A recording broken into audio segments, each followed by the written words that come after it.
العالمین والصلاة والسلام على سید الانبیاء والمرسلین سیدنا و نبینا محمد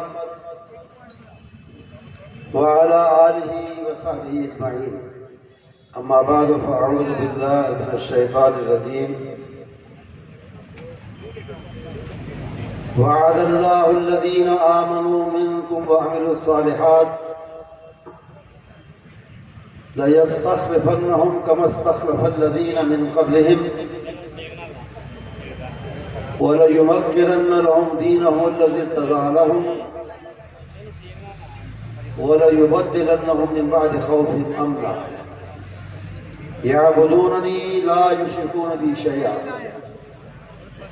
وَمَنْ كَفَرَ بَعْدَ ذَلِكَ فَأُولَٰئِكَ هُمُ الْفَاسِقُونَ۔ قابل احترام علماء کرام، دوستوں، عزیزوں، ساتھیوں، بزرگوں، فضائل صحابہ، شان اہل بیت کے حوالے سے بیگم کوٹ کی یہ تاریخی اور عظیم الشان کانفرنس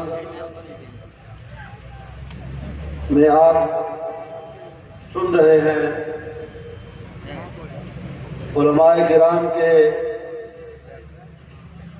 خطابات، تقریریں۔ ابھی عزیز مکرم محتسب الہی ظہیر نے مرکزی جمعیت اہل حدیث کا اور حاملین مسلک اہل حدیث کا موقف بیان کیا اور بتایا کہ ہم اس ملک میں امن اور اتحاد کے داعی ہیں، امن اور اتحاد چاہتے ہیں، لیکن یہ امن اور اتحاد ہمیں صحابہ کی توہین کے حوالے سے قطعاً اور بالکل قبول نہیں ہے۔ یہ بات آگے چل کے انشاءاللہ میں اس کو مکمل کروں گا۔ پہلے سن لیں وہ آیت کریمہ جو ابھی پڑھی ہے، اس کے حوالے سے دو چار باتیں۔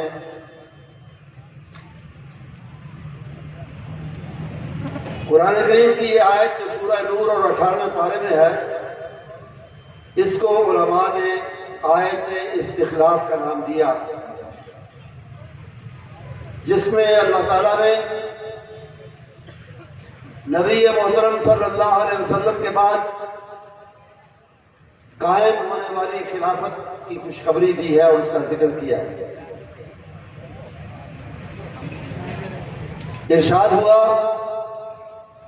وعد اللہ الذین آمنوا منکم وعملوا الصالحات، اللہ کا وعدہ ہے، خطاب ہے نبی اکرم صلی اللہ علیہ وسلم اور آپ کے ساتھیوں کو۔ اللہ کا تم سے وعدہ ہے کہ وہ خلافت دے گا، نبی محترم صلی اللہ علیہ وسلم کی جانشینی دے گا۔ کن کو؟ وہ لوگ جو ایمان والے ہیں اور ایمان کے ساتھ اچھے عمل کرنے والے ہیں، ان کو۔ صحابہ سب کے سب نہ صرف ایمان والے بلکہ ایمان کی کسوٹی ہیں، ایمان کا معیار ہے، ایمان کا اعلیٰ ترین نمونہ ہے، اور اللہ تعالیٰ نے ساری دنیا کو، سب لوگوں کو جنہوں نے ان کے بعد آنا تھا، یہ بتا دیا کہ اگر تم ایمان چاہتے ہو تو تمہیں وہ ایمان اپنے اندر پیدا کرنا ہوگا جو میرے نبی کے صحابہ کا تھا۔ فَإِنْ آمَنُوا بِمِثْلِ مَا آمَنْتُمْ بِهِ فَقَدِ اهْتَدَوْا۔ افسوس کی بات ہے، دکھ کی بات ہے کہ وہ صحابہ جنہیں ایمان کا نمونہ بنایا اللہ نے، نمونہ قرار دیا، معیار بنایا، کسوٹی بنایا کہ کسی نے ایمان پرکھا ہے تو یہ دیکھ لے کہ وہ صحابہ کے ایمان جیسا ہے یا نہیں۔ انہی کے ایمان پر بعض لوگ سوال اٹھاتے ہیں، اپنی بے ایمانی ثابت کرتے ہیں سوال اٹھا کے، اپنی بے ایمانی ثابت کرتے ہیں اور ان پر، ان کے ایمان پر سوال اٹھاتے ہیں، ان کے ایمان پر سوال اٹھاتے ہیں جنہیں اللہ تعالیٰ نے بہترین ایمان کا بہترین نمونہ اور ایمان کا معیار اور کسوٹی قرار دیا۔ تو اس آیت میں یہ واضح کر دیا، ثابت کر دیا کہ اللہ تعالیٰ کا وعدہ جب پورا ہوا، خلافت ملی جن لوگوں کو، وہ کون تھے؟ الذین آمنوا منکم وعملوا الصالحات، وہ ایمان والے بھی تھے اور ایمان کے ساتھ بہترین عمل کرنے والے بھی تھے۔ یہ شہادت ایک اور شہادت ہے قرآن سے، خلفائے راشدین کے ایمان پر اور ان کی نیکی پر، ان کی صالحیت پر، ان کے صالح اور ایماندار ہونے پر شہادت ہے۔ اللہ تعالیٰ کا وعدہ کبھی غلط نہیں ہو سکتا، کبھی ایسا نہیں ہو سکتا کہ وہ وفا نہ ہو، پورا نہ ہو۔ ان اللہ لا یخلف المیعاد، اللہ تعالیٰ نے یہ آیت شروع کی وعد اللہ کے الفاظ سے کہ اللہ کا یہ وعدہ ہے، اس کا یہ فیصلہ ہے، تم لوگوں سے یہ وعدہ ہے اس کا کہ خلافت ان کو ملے گی تم میں سے جو ایمان والے بھی ہوں گے، اچھے عمل کرنے والے بھی ہوں گے۔ اب اگر اللہ کا یہ وعدہ ابو بکر صدیق رضی اللہ تعالیٰ عنہ سے نہ ہوتا تو وہ پہلے خلیفہ بن سکتے تھے؟ نہیں بن سکتے تھے۔ اگر اللہ کا یہ وعدہ حضرت علی سے ہوتا رضی اللہ تعالیٰ عنہ تو وہ پہلے خلیفہ بنتے، وہ پہلے خلیفہ نہیں بنے۔ اس کا مطلب یہ ہے کہ وعدہ اسی ترتیب سے تھا جس ترتیب سے خلیفہ آئے، برسر اقتدار آئے، تخت خلافت پر بیٹھے، وعدہ اسی ترتیب کے ساتھ اللہ کا وعدہ تھا، وہ اسی ترتیب سے پورا ہونا تھا جس ترتیب سے اللہ نے وعدہ کیا۔ یہ لوگ جو کہتے ہیں کہ بلا فصل خلافت پر حضرت علی کا دعویٰ تھا، ان کی واضح الفاظ میں تردید کر رہی ہے یہ آیت۔ خلافت تو آپ جانتے ہیں، بلا فصل خلافت کیا ہوتی ہے؟ بلا فصل کا مطلب یہ ہے کہ پھر کسی فرق کے بغیر، یعنی پہلے نمبر پہ نبی اکرم صلی اللہ علیہ وسلم اور پہلے خلیفہ میں کوئی فرق نہیں، آپ کے فوراً بعد پہلے خلیفہ بنے۔ اگر بلا فصل یعنی پہلی خلافت حضرت علی کی ہوتی تو یقیناً ان کو ملتی۔ تاریخ کچھ اور بتا رہی ہے، قرآن کچھ اور بتا رہا ہے، اور ہمارے دو بھائی لوگوں کا عقیدہ جو ہے وہ کچھ اور ہے، وہ کسی اور بنیاد پہ کھڑا ہے۔ یہ آیت تو واضح کر رہی ہے کہ اگر خلافت کا وعدہ اللہ تعالیٰ کا تھا، ایمان والے اور نیک لوگوں سے وہ پورا بھی ہوا، تو اس میں پہلے خلیفہ بلا فصل خلیفہ حضرت ابو بکر صدیق رضی اللہ تعالیٰ عنہ ہے، انہی کا حق تھا، انہی کو ملا، وہی پہلے خلیفہ بنے۔ اور یہ شہادت دے رہی ہے یہ آیت کریمہ کہ وہ جو بھی خلیفہ اللہ مقرر کرے گا، اللہ کی طرف سے ہوگا، وہ اللہ کے دین کو قائم کرے گا۔ یعبدوننی لا یشرکون بی شیئا، اللہ کی عبادت کرے گا بھی، کرائے گا بھی، اور اس میں کسی کو شریک بنانے کی اجازت نہیں دے گا۔ اس کے مقابلے میں شیعہ لوگ جو دلائل پیش کرتے ہیں خلافت کے لیے، وہ انتہائی کمزور ہیں۔ ان کے دلائل کی ایک بڑی بنیاد، اہم بنیاد ایک اور آیت ہے سورہ مائدہ کی، جس کو آیت ولایت انما ولیکم اللہ ورسولہ والذین آمنوا الذین یقیمون الصلاۃ ویؤتون الزکاۃ وہم راکعون۔ مسلمانوں تمہارے دوست کون ہیں؟ ولی، اور اسی سے پھر مولا کا لفظ بنا۔ ولی مولا، اس کا مطلب حاکم بھی ہے، اس کا مطلب دوست اور رفیق بھی ہے۔ شیعہ اسے حاکم کے معنی میں لیتے ہیں، حالانکہ یہ سیاق و سباق کے خلاف ہے۔ جو لوگ قرآن پاک سے واقف ہیں انہیں پتہ ہے کہ یہ بات شروع ہوئی، یہ رکوع شروع ہوا سورہ مائدہ کا کہ لا یا ایھا الذین آمنوا لا تتخذوا اليہود والنصارى اولیاء، مسلمانوں، مومنوں، یہودیوں اور نصرانیوں کو اولیاء اپنے نہ بناؤ. کیا مطلب؟ اپنے دوست نہ بناؤ. یہ تو نہیں کہا کہ حاکم نہ بناؤ، یہ کہا کہ دوست نہ بناؤ. اس سے بات ہوئی. اور آگے پھر فرمایا کہ تمہارے دوست، تمہارے ولی کون ہیں؟ ایمان والے ہیں جو نماز قائم کرتے ہیں اور زکوٰۃ دیتے ہیں اور اللہ کے سامنے جھکنے والے اور رکوع کرنے والے ہیں. واضح بات ہے. لیکن شیعہ حضرات نے، شیعہ لوگوں نے اسے حضرت علی پر فٹ کرنے کی کوشش کی، ناکام کوشش کی. جمع کا صیغہ ہے الذین آمنوا انما ولیکم الذین یقیمون الصلاۃ. جمع کا صیغہ، لیکن انہوں نے حضرت علی پہ لگا دیا. کس طرح؟ اس کے ساتھ ایک قصہ بنا لیا، پڑھ لیا، جوڑ لیا. آیت کہتی ہے کہ وہ ایمان والوں کے دوست ہیں جو نمازی ہیں اور اللہ کے سامنے جھکنے والے، رکوع کرنے والے اور خیرات اور زکوٰۃ دینے والے. تو انہوں نے کہانی یہ بنائی کہ حضرت علی رضی اللہ تعالیٰ عنہ نماز پڑھ رہے تھے. کسی مانگنے والے نے سوال کیا نماز ہی کی حالت میں کہ مجھے کچھ دو. انہوں نے نماز ہی میں، ان کے ہاتھ میں انگوٹھی تھی تو انگوٹھی اتار کے دے دی. یؤتون الزکاۃ وہم راکعون کی بات پوری ہو گئی. اور اس طرح وہ چشمہ کرتے ہیں حضرت علی پر. حالانکہ جمع کا صیغہ ایک فرد کے لیے نہیں آتا، چلو اس کو بھی چھوڑے. علماء موجود ہیں، میں چھوٹی سی باتیں کرتا ہوں.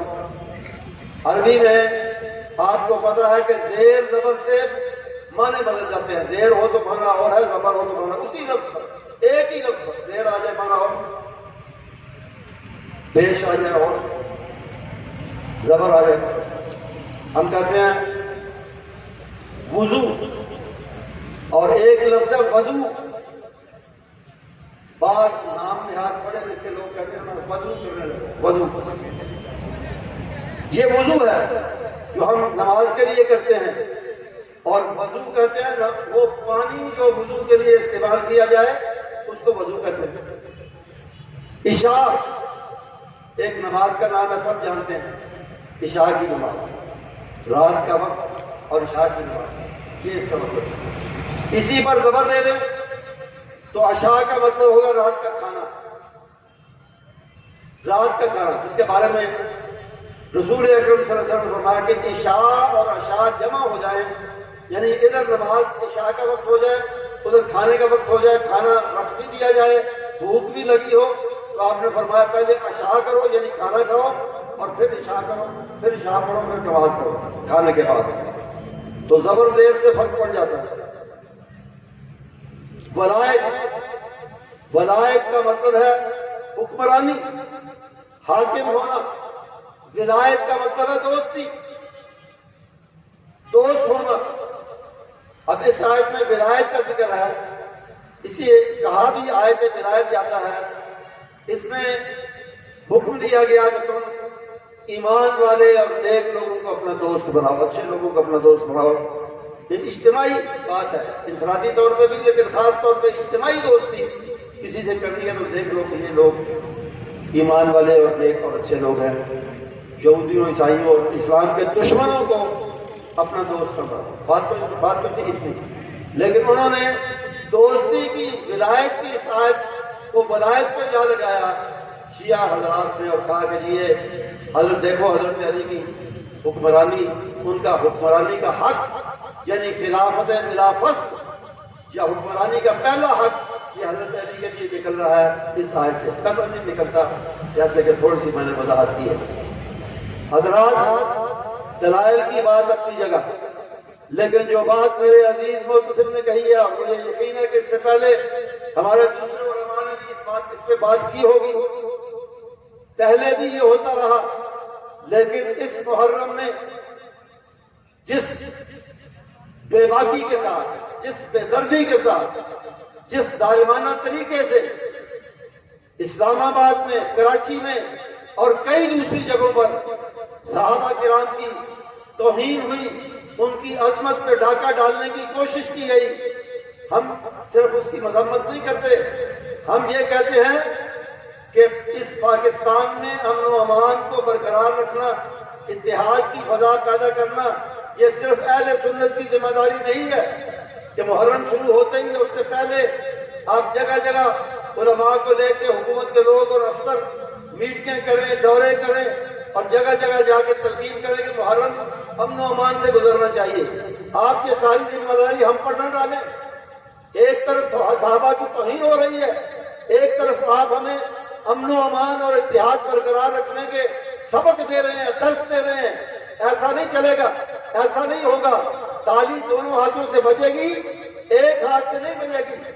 آپ اس طبقے کو بھی سمجھائیں جو صحابہ کی تنقید اور توہین کرنے والا ہے کہ اگر وہ بھی اگر امن چاہتے ہیں اس ملک کے اندر، امن اور اتحاد چاہتے ہیں، تو اس کا ایک ہی طریقہ ہے، وہ ہمارے اکابر ان کے بھی ہیں، ہمارے اکابر کا احترام کریں۔ ہم تو سب اکابر کا احترام کرتے ہیں، ہمارے لیے تو مسئلہ ہی کوئی نہیں ہے، ہمارے لیے کوئی مسئلہ نہیں ہے، مسئلہ ان کے لیے ہے۔ ان کو سمجھائیں، دورے ان کے لیے کریں، میٹنگیں ان کے لیے کریں، ہمارے لیے کیوں کرتے ہیں؟ ہم تو پہلے ہی سب کو ماننے والے اور سب کی عزت کرنے والے اور سب کا احترام کرنے والے اور امن و اتحاد برقرار رکھنے والے ہم پہلے ہی درس ان کو دیں، سبق ان کو دیں، سمجھائیں ان کو، جو ہر دفعہ اور خاص طور پہ اس دفعہ جنہوں نے امن و امان کو آگ لگانے کی کوشش کی ہے۔ اور بالکل درست کہا محترم صاحب نے کہ اس کی سرپرستی حکومت کے اندر سے ہو رہی ہے۔ بڑی بدقسمتی کی بات ہے کہ یہ جو حکومت لائی گئی، اس میں اگر بات بنتی ہے، اگر بات بنی ہے تو مرزائیوں کی بنی ہے، سرپرستی ہوئی ہے تو مرزائیوں کی ہوئی ہے، اور اگر سرپرستی ہوئی ہے تو ان لوگوں کی ہوئی ہے جو صحابہ کی توہین کرنے والے ہیں۔ اگر قانون کی زد سے بچایا گیا ہے تو ان کو بچایا گیا ہے۔ اگر ملک سے پتہ نہیں فرار ہوا بھی یا نہیں وہ ظالم اسلام آباد والا، لیکن اگر ملک سے بھگایا ہے، اگر بھگایا ہے تو انہوں نے بھگایا ہے، حکومت کے اندر بیٹھے ہوئے لوگوں نے بھگایا ہے، جو شیعہ کی سرپرستی کرنے والے، مرزائی کی سرپرستی کرنے والے اور اہل سنت کا دل دکھانے والے ہیں۔ یاد رکھنا چاہیے انہیں کہ کچھ بھی ہو، یہ اہل سنت نان شیعہ جو لوگ ہیں، شیعہ کے علاوہ، وہ یقیناً ایک بہت بڑی اکثریت ہے اس ملک میں۔ ان کے جذبات کو چھیڑنا، ان کو دکھانا اور ان کو تکلیف دینا، ان کے اکابر کی توہین کر کے یہ کس طرح چل سکتا ہے اور کس طرح گوارا کیا جا سکتا ہے؟ اس کی قطعاً کوئی گنجائش نہیں ہے۔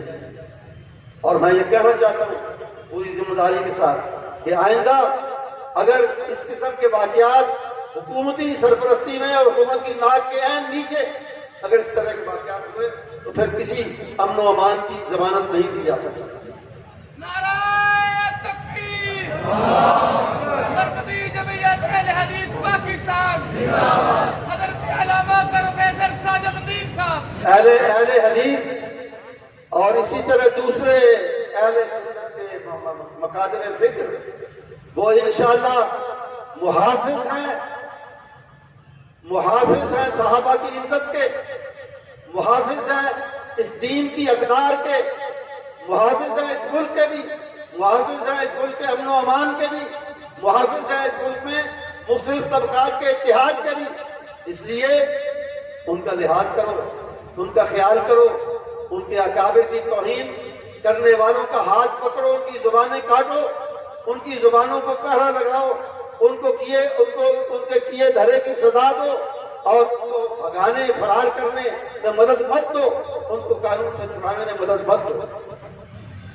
ورنہ جیسے میں نے کہا اس ملک میں امن و امان کی ضمانت پھر کون دے گا؟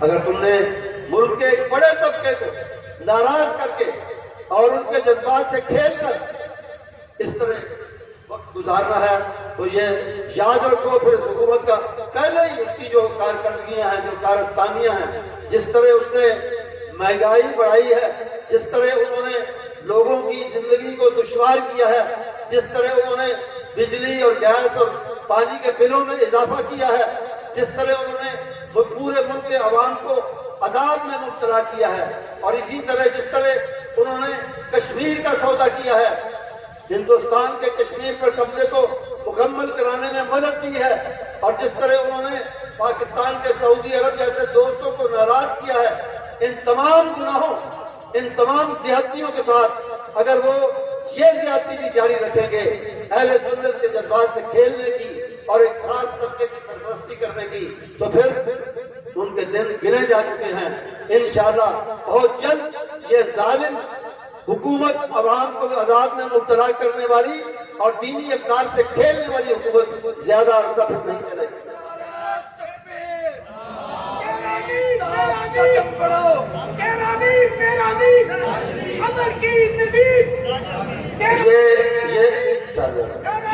یہ حضرات، آپ حضرات جو میرے سامنے تشریف فرمائے، آپ سب ایک دینی جذبہ لے کر آج بھی آئے ہیں، پہلے بھی اس کانفرنس میں آتے ہیں، اور وہ جذبہ یہی ہے کہ ہم احترام کرتے ہیں، عزت کرتے ہیں، دل سے کرتے ہیں اہل بیت کی بھی اور صحابہ کی بھی، اور یہ نبی اکرم صلی اللہ علیہ وسلم کے ساتھ تعلق رکھنے والے جتنے لوگ ہیں، جتنے لوگ آپ کی صحبت میں رہے، جتنے لوگ آپ کے ساتھ تعلق رکھنے والے ہیں، خاندانی تعلق بھی رکھنے والے ہیں، اسلامی اور دینی تعلق بھی رکھنے والے ہیں، ہم ان سب کو مانتے بھی ہیں، ان کی عزت اور احترام بھی کرتے ہیں۔ یہی چیز اگر دوسروں میں بھی آ جائے، شیعہ اور دوسرے طبقوں میں آ جائے، بات ختم ہو جاتی ہے، ہر قسم کا اختلاف ختم ہو جاتا ہے، ہر قسم کی لڑائی ختم ہو جاتی ہے۔ آخر وہ کیوں اس بات پہ تلے رہتے ہیں کہ انہوں نے ان اکابر کی توہین کر دی ہے جو نبی اکرم صلی اللہ علیہ وسلم کے، جنہوں نے جن پر جانیں نچھاور کی، جنہوں نے نبی محترم صلی اللہ علیہ وسلم کی عزت اور حرمت اور آپ کی نبوت اور ختم نبوت سب کچھ نثار کیا، ان کی عزت ان کے دل میں بھی ہونی چاہیے، ان کا احترام ان کے دل میں بھی ہونا چاہیے۔ میں یہی گزارش کروں گا، اس کانفرنس کا پیغام یہی ہے کہ آؤ ہم سب مل کر، سب پاکستانی، سب مسلمان، ہم سب مل کر احترام بھی کریں اکابر کا، عزت بھی کریں اکابر کی، اور ان کی توہین کرنے سے ہر بندہ، ہر پاکستانی، ہر مسلمان باز رہے۔ انشاءاللہ یہ ماحول پیدا ہوا تو پھر امن بھی آئے گا، اتحاد بھی آئے گا، اللہ کی برکات بھی نازل ہوگی، اللہ تعالیٰ کی رحمتیں بھی نازل ہوگی۔ وآخر دعوانا ان الحمدللہ رب العالمین۔